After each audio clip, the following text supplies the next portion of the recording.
Good morning. आज हम ये जो लेक्चर देने में जा रहा हूँ या जो ये वीडियो मैं बनाने जा रहा हूँ, ये जो मेरे हाथ में बुक है कास्ट मैटर नाम की, इस बुक के बारे में आपको मैं जानकारी देने जा रहा हूँ। ये बुक वैसे तो सूरज एंगड़े जो प्रोफेसर है हार्वर्ड यूनिवर्सिटी में, उन्होंने लिखा है। ये मूलतः नांदेड़ महाराष्ट्र की है और ये बुक उन्होंने लिखा है। ये बुक 2019 में पेगविन रैंडम हाउस इंडिया गुड़गांव द्वारा प्रकाशित है। ये बुक में कुल 325 पेजेस है। ये बुक में हम देखते हैं कि भारत के जाति व्यवस्था के बारे में तो मूलभूत ऐसा संशोधन या रिसर्च इस बुक में हमें देखने को मिलता है। देखा जाए तो ये बुक एक बहुत ही गहरा भाष्य भारत के जाति व्यवस्था के बारे में हमारे सामने रखता है। ये बुक में कुल 6 चैप्टर है। इंट्रोडक्शन से ये बुक शुरू होती है। इंट्रोडक्शन में हम देखते हैं कि 21st सेंचुरी में भी, आज के समय में भी भारत में जाति व्यवस्था का अस्तित्व किस तरह से अबाधित है और इस जाति के चक्र में किस तरह से जो शेड्यूल्ड कास्ट, शेड्यूल्ड ट्राइब और ओबीसी जातियां हैं, किस तरह से उनका शोषण होता है, इसके बारे में गहराई से हमारे सामने बातें रखी हैं। हम देखते हैं कि चैप्टर बाय चैप्टर जब हम इसको विश्लेषण करने की कोशिश करते हैं तो सबसे पहले जो बात आती है, ये बुक को फॉरवर्डेड बाय जिन्होंने किया है वो है कॉर्नेल वेस्ट। कॉर्नेल वेस्ट एक अमेरिका के विख्यात ब्लैक थिंकर है जिन्होंने अमेरिका के ब्लैक के ऊपर अपना रिसर्च किया है और उस मोमेंट में वो एक एक्टिविस्ट भी है और एक विचारवंत भी है। वो जब अपना इस बुक को फॉरवर्ड करते हैं तो बुक में के 3 चीजों के ऊपर अपनी भाष्य करते हैं। तो बताते हैं कि भारत के जो दलित है, जो शेड्यूल्ड कास्ट है, शेड्यूल्ड ट्राइब है, जो ओबीसी है, वो किस तरह से इस देश के अंदर आज भी अपने प्रतिष्ठा की, डिग्निटी की लड़ाई लड़ रहे हैं, अपने आजादी की लड़ाई लड़ रहे हैं, कि आज तक वो इस देश में सामाजिक आर्थिक दृष्टि से स्वतंत्र नहीं है, जो अपने मन भावनाओं की दृष्टि से स्वतंत्र नहीं है। उनके ऊपर एक विशिष्ट ऐसे जातियों का प्रभाव है और उनके सांस्कृतिक, सामाजिक, धार्मिक और पॉलिटिकल पूरे सिनारियो में, पूरे परिपेश में ये लोग किस तरह से दबे कुचले हैं और उनकी आजादी का किस तरह से गला घुटा जाता है, इसकी बात कॉर्नेल वेस्ट इसमें करते हैं। और ये बात वो बताते हैं कि आज के तारीख में दलित मूवमेंट जो है एक जागतिक स्वरूप को प्राप्त कर चुकी है। वो ग्लोबल फिनोमेना में अपना स्थान बना चुकी है और उनका स्ट्रगल जारी है, उनका विद्रोह जारी है। सूरज एंगड़े के जिस क्रिटिक के बारे में वो बताते हैं कि जो ब्राह्मण सुप्रीमेसी है वो किस तरह से भारत के अंदर कार्यरत है और वह सुप्रीमेसी जो दलितों का आंदोलन है उसको किस तरह से देखते हैं। कॉर्नेल वेस्ट बताते हैं किताब के आधार पर ही कि दलितों को, फ्रीडम को ब्राह्मण सुप्रीमेसी विध्वंस का नाम देते हैं। सबवर्सिव उसे कहा जाता है, वो विध्वंस है। उनकी दृष्टि से दलित अगर आजादी का मांग करता है, आजादी के लिए संघर्ष करता है तो विध्वंस करता है, ऐसा वो अपने बात में कहते हैं। अगर दलित अगर किसी इच्छा की प्रगति के लिए, प्राप्ति के लिए संघर्ष करता है या कोई इच्छा प्रकट करता है तो भारत देश के अंदर वो अपराध हो जाता है। दलित अगर खुला प्यार किसी से जताता है, प्रेम किसी से जताता है, तो वह एक प्रकार का क्राइम होता है। ऐसी बात अपने फॉरवर्डेड में कॉर्नेल वेस्ट कहते हैं। इसके बाद जो इंट्रोडक्शन आता है, उस इंट्रोडक्शन में 20वीं सेंचुरी में जो किस तरह की जाति व्यवस्था है, किस तरह का इंपॉर्टेंस रोल जाति व्यवस्था प्ले करती है, इसके बारे में कहा जाता है। Caste play as an important role in every fact and over an unthinkable large domain of the public and private life. यानी दलितों के सामाजिक जीवन के ऊपर भी एक महत्तम प्रभाव ये कास्ट सुप्रीमेसी डालती है।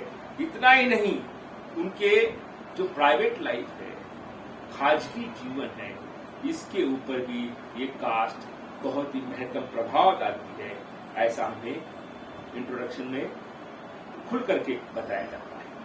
आगे जाके वह स्वयं जो लेखक है, ये बुक वैसे तो अंग्रेजी में लिखी गई है, वो हार्वर्ड विद्यापीठ में प्रोफेसर है, लेकिन वो मूलतः नांदेड़, मराठवाड़ा, महाराष्ट्र, भारत के होने के कारण जब उनकी पढ़ाई जब हो रही थी, वो एक स्लम एरिया में, जहां पर नांदेड़ में वो रहते हैं, उनके साथ बीते हुए अनुभव का अपने बुक के अंदर वो विश्लेषण कर कर बताते हैं। वो स्वयं ने जिस चीज का अनुभव उन्होंने लिया, दलित होने का जो एहसास उन्हें बचपन से जो पढ़ते समय, बढ़ते समय जो मिला, उसके बारे में वो बताते हैं और ये कहते हैं कि उनका जीवन कैसे बीता, कितने छोटे से कमरे में वो पढ़ते थे। एक बड़ा परिवार कितने छोटे से कमरे में रहता है, ये बात वो दुनिया को बताते हैं। छोटी छोटी ख्वाहिशें भी जो है वो पूरी नहीं कर पाते। वो एक उदाहरण देते हैं कि जब किसी कास्ट हिंदू के घर वो जब जाते हैं, तो उस घर में उनके जो कास्ट हिंदू लड़का है, उसके मम्मी पापा उसको एक चोर के नजर से कैसा देखा जाता है कि भाई ये चोरी करेगा, ये तुम्हारे लिए अच्छा दोस्त नहीं, उसके ऊपर ध्यान रखो। इस प्रकार से जो उनकी मान खंडना, मान हानि होती है, ये प्रसंग को अपने इस इंट्रोडक्शन में बताते हैं।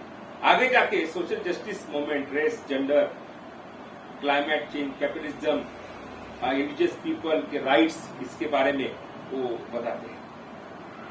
और हम देखते हैं कि जब पहला चैप्टर वो शुरू करते हैं कि बीइंग दलित, दलित होना क्या चीज है, दलित होना इस भारत देश के अंदर उसके क्या मायने हैं, उसकी क्या व्याख्या है, उसका क्या जीवन है, इस बारे में वो इस चैप्टर में बताते हैं। और वो इसका खुलासा जब करते हैं तो हमें पता चलता है मेरे पास जीवन जीने के लिए जो साधन है उसकी किस प्रकार से कमतरता है।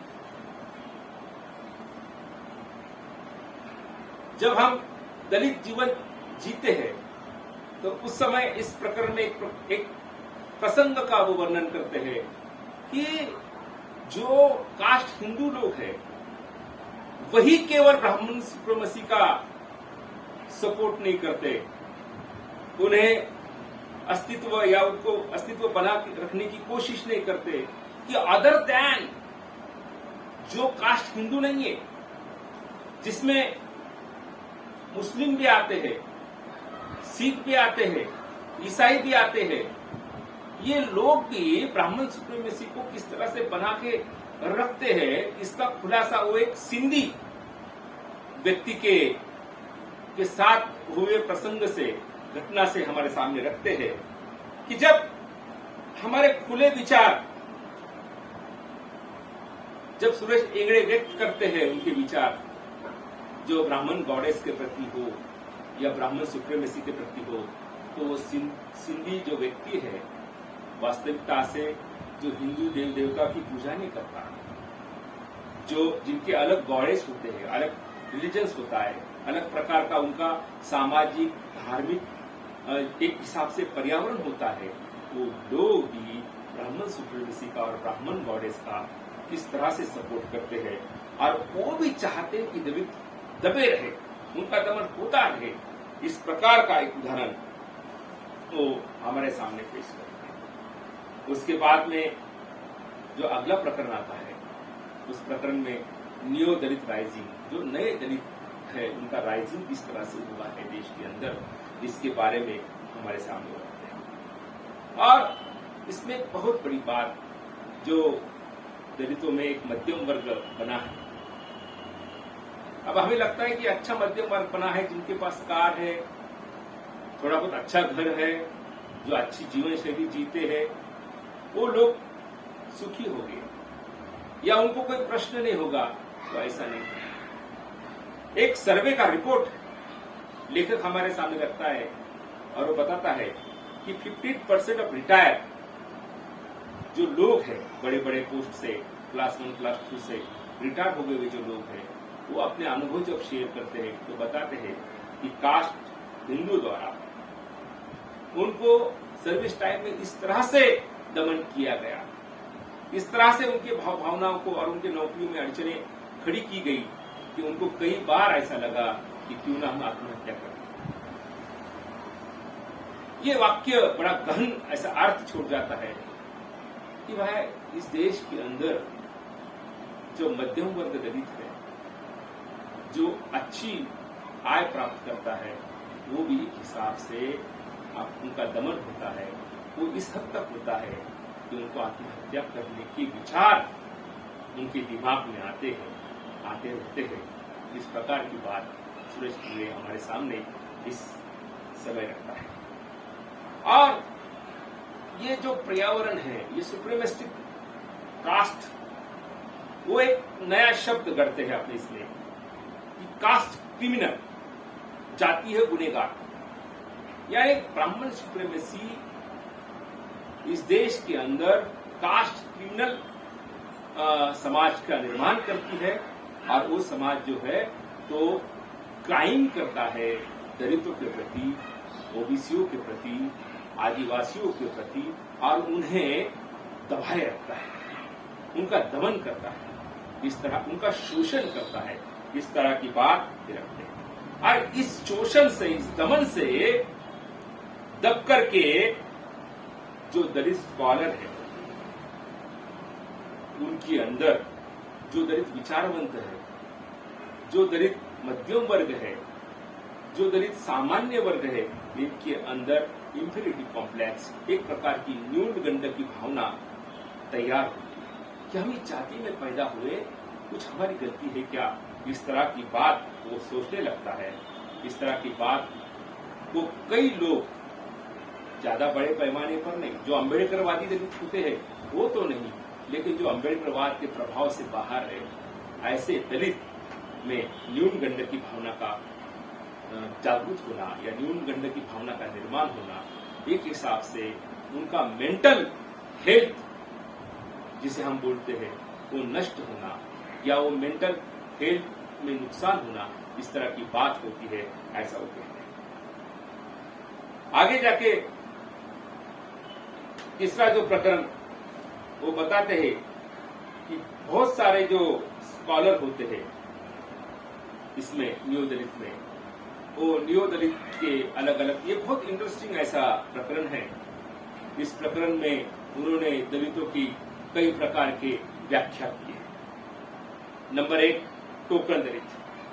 टोकन दलित जो होता है वो केवल फैसिलिटी के लिए, आरक्षण के लिए दलित बना रखा है, बाकी समय वो दलित है, इस बात को भूल जाता है। दूसरा, रिएक्टिव दलित। ये जो दलित होता है, इसको जो कास्ट हिंदू का जो पॉलिटिक्स है, जो उसकी दमन की शैली है, जो वो करना चाहता है, इसके बारे में पूरी जानकारी नहीं होती। एक आधी घटना होती है, उसको रिएक्शन देता है। जैसे कि रोहित वेमुला का सुसाइड हुआ, पायल कर्मी का सुसाइड हुआ, तो तो इसके खिलाफ वो आंदोलन करेगा, रास्ते पे आएगा, रिएक्शन देगा, लेकिन ये कोई इंटेलेक्चुअल भूमिका लेकर के खड़ा नहीं रहता। ऐसा एक जो उसके आगे का जो दलित होता है वो कंजर्वेटिव दलित, जो सिर्फ दलित नाम का होता है, वो पूरी हिंदी व्यवस्था को मान्यता देता है, मैं दलित है ये चीज वो मानता है, और वो डिपेंड होता है पूरी तरह से हिंदूवादियों पर, ऐसा हम कहें कंजर्वेटिव, जो पूरी तरह से उसके घर का एटमॉस्फियर जो होता है वो पूरी तरह से हिंदुत्ववादी होता है। वो दिखने को पूरा कट्टर हिंदू दिखता है, कास्ट हिंदू की जैसा वो अपना व्यवहार रखता है। उसके बाद आता है इलाइट दलित। वो जो है इलाइट दलित जो है इक्वलिटी के लिए, इक्वल राइट्स के लिए हमेशा संघर्षरत रहता है, वो संघर्ष करता है। वो दलित पैंथर की जैसी मूवमेंट खड़े करता है, तो कई सारी मूवमेंट खड़ी करता है। जैसे महाराष्ट्र में दलित पैंथर है, तो अलग अलग जगहों पर अलग अलग नाम से एक मूवमेंट खड़ा करता है और इक्वल राइट के लिए लड़ता है, वो भी राइट दलित होता है। उसके बाद सेलराइट हिपोक्राट दलित, ये जो दलित होता है ये डरपोक दलित होता है और बिल्कुल ही इसके ऊपर हम विश्वास नहीं डाल सकते, इस प्रकार का दलित होता है। ये कास्ट हिंदू का टूल्स बन करके दलितों के खिलाफ ही इसका इस्तेमाल किया जाता है। ऐसा ये सेलराइट हिपोक्राइट दलित एक व्याख्या उन्होंने अपने सामने है। इसके बाद थर्ड जनरेशन दलित। ये थर्ड जनरेशन दलित यानी जो पढ़े लिखे माँ बापों का, जो मध्यम वर्गीय माँ बाप है, उनका बच्चा जो है जो पढ़ लिख गया, इंग्लिश मीडियम में पढ़ा है और अच्छे से उसकी परवरिश हुई है, अच्छे सैलरी की नौकरी वो करता है प्राइवेट या गवर्नमेंट सेक्टर में, ये दलित को कास्ट सेंस के बारे में ज्यादा पता नहीं है। वो क्लास के बारे में तो जानता है क्योंकि इसके आजू बाजू का जो पर्यावरण होता है वो कास्ट हिंदू पीपल से भरे हुआ होता है। इनके दोस्त मित्र ये ज्यादा होते हैं, इसलिए इसकी सोच में जो कास्ट फिनोमिना है या कास्ट सिनेरियो है, इसके बारे में पूरी तरह उनको जानकारी नहीं होती। वो केवल ऊपरा ऊपरी बात करता है और उसके दृष्टिकोण से दलितों की मदद यानी उनको किताबें खरीद के देना, उनको बुक्स खरीद के देना, या जिसे हम बोलते सोशल वर्क, इस प्रकार की भूमिका वो रखता है। उसके बाद में जो अलग दूसरा व्याख्या वो करते हैं ये हार्मफुल दलित। ये दलित खुद को ही हार्म कर लेते हैं, व्यवस्था परिवर्तन करने की ताकत या समझने की ताकत उनमें नहीं, या किसी गलत संगत में या किसी गलत मूवमेंट के संपर्क में आ जाते हैं और ये अपना ही जीवन खत्म कर देते हैं। जैसे रोहित वेमुला है, पायल कड़वी है, जिनको सच्चे अम्बेडकरवाद की जानकारी थोड़ी कम होती है या कुछ अलग अलग किस्म के विचार उनके दिमाग में होते हैं। किस तरह से इस विचारों से लड़ा जाए इसकी पूरी जानकारी नहीं होती है और एक प्रकार से न्यूनगंड की भावना होकर के सुसाइड तक उनका सफर पहुंच जाता है। इस तरह का ये दलित होता है। उसके बाद का रेडिकल दलित, ये ऐसा दलित है कि इसे अपने जाति के ऊपर बहुत ही गर्व होता है, उसे पता होता है अपनी जाति की हिस्ट्री। जैसे महाराष्ट्र के महारों को पता है, जो बाबा साहब अम्बेडकर ने लिखा है कि the history of Mahar, Bhima Koregaon का इतिहास, उनके पुरखों का इतिहास, इसकी जानकारी उसको है। पंजाब में जाए तो जाटो दलितों को उनके अपने इतिहास के बारे में जानकारी होती है, उधम सिंह या इस प्रकार के लेगेसी के इतिहास के बारे में जानकारी होती है, परियाव के इतिहास के बारे में जानकारी होती है और इसलिए ये एक रेडिकल दलित होता है और ये किसी प्रकार से डर में नहीं रहता। और ये देश में जितनी भी समस्याएं हैं भारत देश के अंदर, इस समस्याओं की जड़ ब्राह्मणवाद है, ब्राह्मण सुप्रीमेसी है, इस मत से वो पूरी तरह से सहमत होता है और ब्राह्मणिज्म की वजह से ही ये हमारे भारत देश के जो ग्लोरी है, जो महानता है, नष्ट हुई है और जब तक ये खत्म नहीं करते तब तक हम हमारे देश को महान नहीं बना सकते। इस प्रकार की विचारधारा रखने वाला ये दलित होता है। इसके बाद इंटेलेक्चुअल दलित के बारे में वो बताते हैं। दलितों में भी कई तरह के स्कूल या विचारधारा है। कुछ दलित मार्क्सवादी भी है, कुछ दलित बहुजनवादी है, कुछ दलित ब्लैक लिबरेशन से ये लेकर के ब्लैक और दलित लिबरेशन से लेकर पैंथर मूवमेंट को खड़ा करते हैं। ये तीनों प्रकार के दलित होते हैं। कुछ दलित हिंदुत्ववादी की थोड़ा सा असर रखने वाले होते हैं और ये सब दलितों में अलग अलग प्रकार की विचारधाराएं होती है, ऐसा उनका कहना है। इसमें बाद में वो दलित वुमन के बारे में भाष्य करते हैं कि दलित वुमन जो है वो इस पूरे विचारधारा की केंद्र बिंदु है। वो अंबेडकर मूवमेंट को सही तरीके से समझती है, वो पढ़े लिखी हो या अनपढ़, और वो चाहती है कि इस व्यवस्था से, जिसे हम ब्राह्मण सिस्टमेटिक मूल्यवादी व्यवस्था कहें, इससे आजादी के लिए संघर्षरत रहने वाली होती है। एक दलित बुद्धिस्ट होता है, ये भी एक प्रकार का दलित होता है। वो एक ही समय में बुद्धिस्ट भी होता है और हिंदू भी होता है। वो हिंदू त्योहार भी करता है और बुद्धिस्ट त्योहार भी करता है। वो हिंदू देव देवताओं को भी मानता है और बुद्ध के प्रतीकों को भी मानता है। इस प्रकार का भी बुद्धिस्ट दलित होता है। उसके बाद अंबेडकर धर्मा नाम का जो तेलंगाना के पार्ट्स में है, इस विचारधारा को जो बाबा साहब ने जो विचार बताए हैं वही धर्म है, उसी हिसाब से प्रैक्टिस करने वाला दलित होता है। उसके बाद जो अम्बेडकराइट दलित, जो बाबा साहब ने बुद्धानिस्ट धम्मा लिखा और बाबा साहब ने जो बौद्ध धर्म बताया उसको ही मानने वाला दलित, उसी के ही पद चिन्हों पर चलने वाला एक दलित होता है। जो बाकी और कोई जो सेक्ट होता है बुद्धिज्म के, जो अलग अलग, उसको ऊपर विश्वास नहीं रखता। अम्बेडकराइट बुद्धिज्म के ऊपर ही वो विश्वास रखता। इसके बाद जो अगला प्रकरण आता है the middle class Dalit. Middle class Dalit में हम देखते हैं कि ये इंपॉर्टेंस फैक्टर है दलित मूवमेंट का। ये आइडिया का निर्माण करता है, सेंसिटिविटी के तरफ मूवमेंट को बढ़ाता है, सोशल और कल्चरल मूवमेंट का लीडरशिप करता है, लोगों को इंस्पायरेशन करता है। ये दलित, ये मिडिल क्लास दलित में भी कांग्रेस सी दलित है, आरएसएस वादी दलित है, और कुछ बॉम्बसेपी दलित है, और कुछ पैंथर दलित है। ये चारों भी प्रकार के मिडिल क्लास दलित अपने अपने हिसाब से काम करते हैं। हम देखते हैं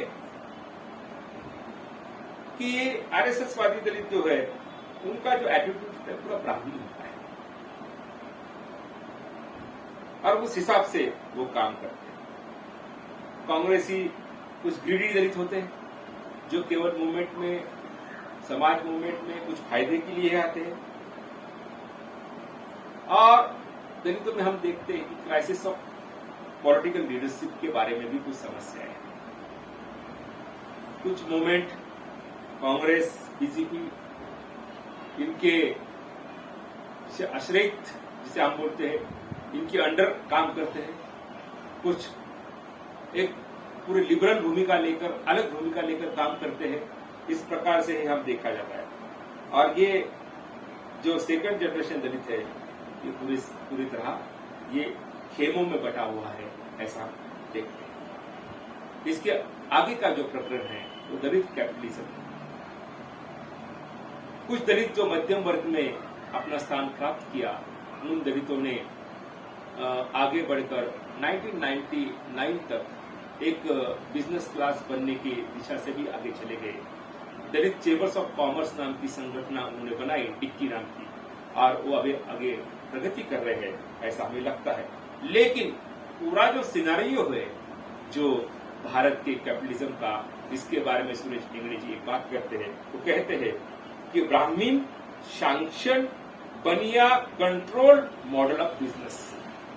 भारत का बिजनेस स्ट्रक्चर कैसा है, तो ऐसा है। वो बताते हैं कि जो पूरे ब्राह्मण के नियंत्रण में और बनियाओं के नियंत्रण में है, उसमें आप दलित अपना स्थान निर्माण करने की कोशिश करता है।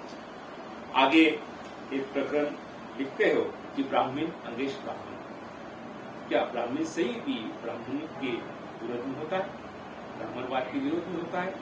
ये प्रकरण को लिखते हुए वो कई सारे मिसाल देते हैं कि ज्योतिराव फुले के मूवमेंट में भी कई ब्राह्मण थे, बाबा साहब के मूवमेंट में भी कई ब्राह्मण थे, और अंततः वो एक निष्कर्ष कंक्लूजन निकालते हैं कि ब्राह्मण तब तक ही इस मूवमेंट में काम करता है जब तक उसे फायदा होता है, और जिस समय ब्राह्मणवाद या ब्राह्मण का खात्मा होने का समय आता है तो नहीं वो इस मूवमेंट में रहता, वो छोड़ के चले जाता है।